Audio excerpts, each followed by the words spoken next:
বন্ধুরা, আজকের পর্বে দেখা যাবে ডাক্তারবাবু এসে বলে যে দেবাকে সুস্থ করার জন্য দেবা যার নাম করছে তাকে আনতে হবে।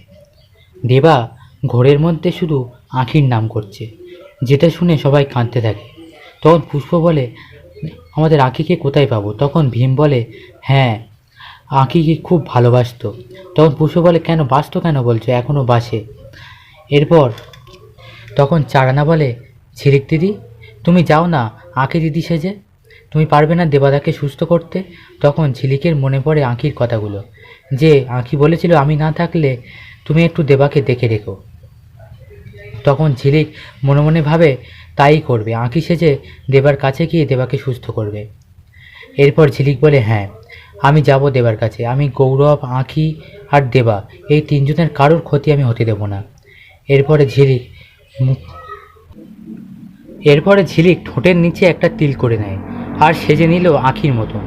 এরপরে ঝিলিক আস্তে আস্তে দেবার কেবিনে ঢোকে।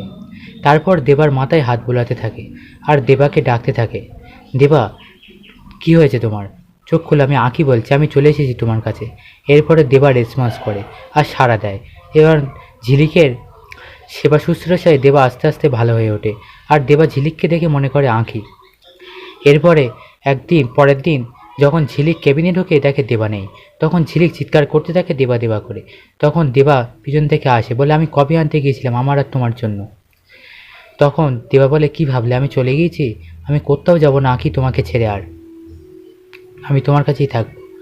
বন্ধুরা, পরবর্তী পর্বটা কিন্তু আরও আকর্ষণীয় হতে চলেছে, তাই পরবর্তী ডিটেলস পেতে অবশ্যই আমাদের সঙ্গে থাকুন এবং চ্যানেলটিকে ফলো করুন।